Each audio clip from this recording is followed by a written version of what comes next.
When you hear the term minimalism, you might think of white rooms with plants or people with few belongings. But it doesn't stop there. Minimalism can positively impact all aspects of your life, including your health. Take me, for example. I wake up every day knowing what I'm going to eat for every single meal. Day 1. Nothing.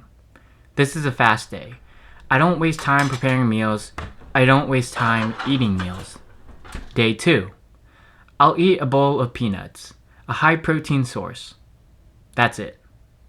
Day 3. I spice things up. No, not with spices, but I change it up a bit. I'll eat almonds instead. Okay, no, this isn't minimalist eating. This is barely eating. Okay, I'm gonna take this seriously now. Minimalist eating is a simplified approach to food where you balance nutritional needs, ease of preparation, and taste. It is where you tailor food around your preferences and goals. For instance, if you care about convenience, never want to cook, and love trying new foods, eat out every single day. There's no shame in that. Just make sure that you're able to afford to do so. If you value long-term health and are in a financial state where you have to consciously consume, then learn how to prepare tasty meals at home. These are two opposites, and you probably fall somewhere in the middle where you love eating out but you have to save money, and then also you care about your long-term health but like to indulge every once in a while, and that's totally okay. Not even bodybuilders keep their figures long-term. They have a bulking and a cutting season, because being in that lean, super lean state is just not sustainable. Form an eating plan that's realistic for you. I've broken down minimalist eating into 2 parts. Firstly, food selection, and then secondly, eating schedule.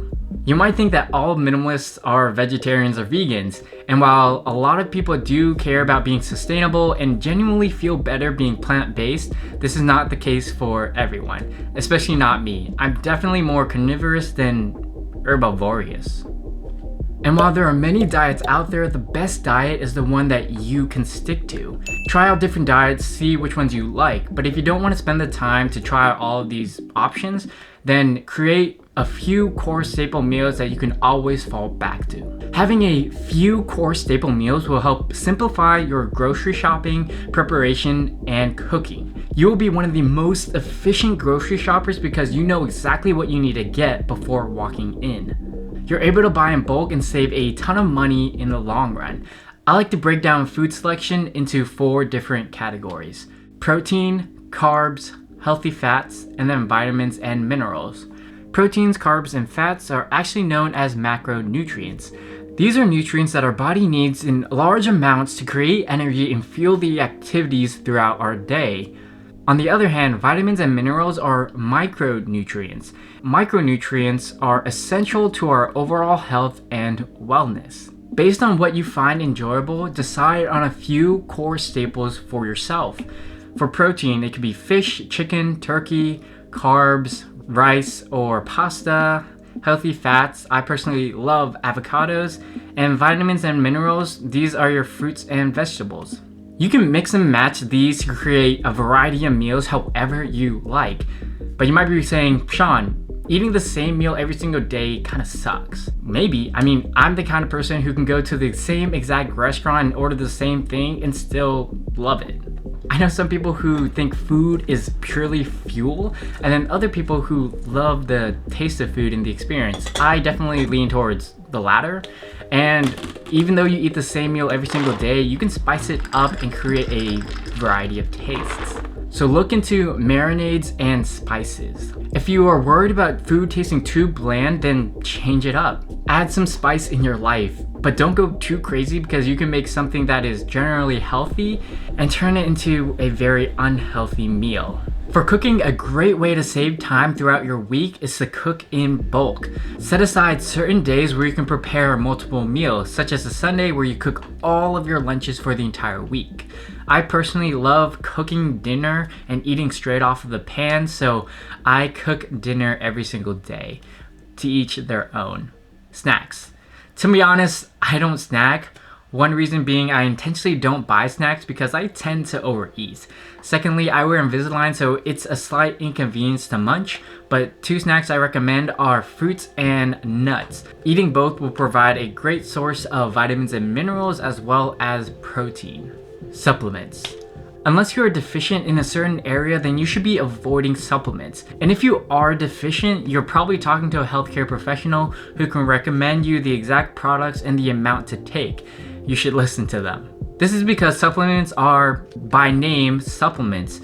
You should first focus on your food intake where you get more high quality vitamins, minerals, and macronutrients. In university, I actually took a nutrition class that was taught by the nutritionist of our D1 sports teams. And I found that the supplements industry is actually very poorly regulated. If you walk into a supplement store, there are many products that aren't thoroughly tested. And so if you are planning on buying these supplements, make sure to do your due diligence. Be cautious and make sure you only take supplements that have been thoroughly researched, such as creatine, protein powder, etc. For most people, even taking a multivitamin is just expensive urine. This is because although your body can absorb a ton of nutrients, it can't actually use a lot of it. Too much of any good thing is a bad thing, or just a waste.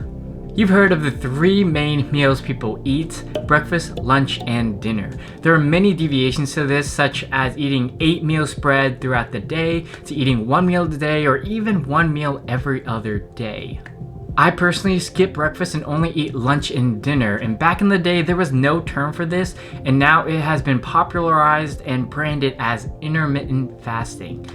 The most popular take on this is to have a 16-hour fasting period along with an 8-hour window to eat. So if you eat lunch at noon, you can finish up dinner by 8 p.m. and then you are intermittent fasting. The reasoning behind this eating schedule is that after 8 to 12 hours after eating a meal, your body enters a fasting state where it draws on other sources in your body to produce energy, such as your fat cells. This subjectively has made me leaner while retaining my muscle mass. There isn't a definitive study that proves intermittent fasting is superior than traditional eating methods, but what matters more is your overall daily consumption, not necessarily when you eat it. Intermittent fasting has helped simplify when I have to cook, when I eat, and has also helped me stop binge eating at night. It takes a while to get used to, but it's definitely worth it in my opinion. In the end, it's simply a lifestyle choice. I do quickly want to say that a study has shown 4 evenly spaced protein shakes showed greater results than 2 proteins or 8 evenly spaced. 4 by 20 grams of whey protein was better than 2 by 40 or 8 by 10 grams for optimizing body protein metabolism. There are gaps in the study where it could be that 20 grams of protein is not maximized for the human body because the human body can absorb and use more than 20 grams. Because I only eat 2 meals a day, I will drink a protein shake post-workout to help with my muscle recovery and synthesis. Keep in mind that what's important is your total protein intake per day. The general guideline for protein intake is 1 gram of protein per kilogram of body weight, equating to 0.45 grams of protein per pound. And make sure you're training your body on top of this. For eating out, I personally love eating out, but I don't do so for financial reasons. For me, if I'm trying to eat out but also be healthy, then I'll go to a restaurant like Chipotle, which is generally inexpensive compared to other restaurants. But admittedly, when I go out to eat, I just love tasting foods and I don't really care about what exactly I'm putting into my body. If it tastes good, I'm gonna eat it. Having core staples while practicing intermittent fasting has simplified my approach to food. I don't think about what I need to buy at the grocery store. I know exactly how to prepare and cook my meals.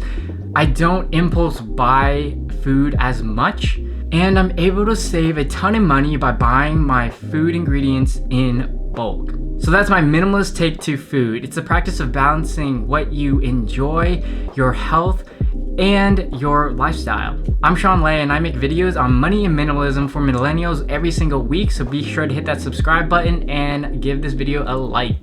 I'll see you all in the next video. Peace!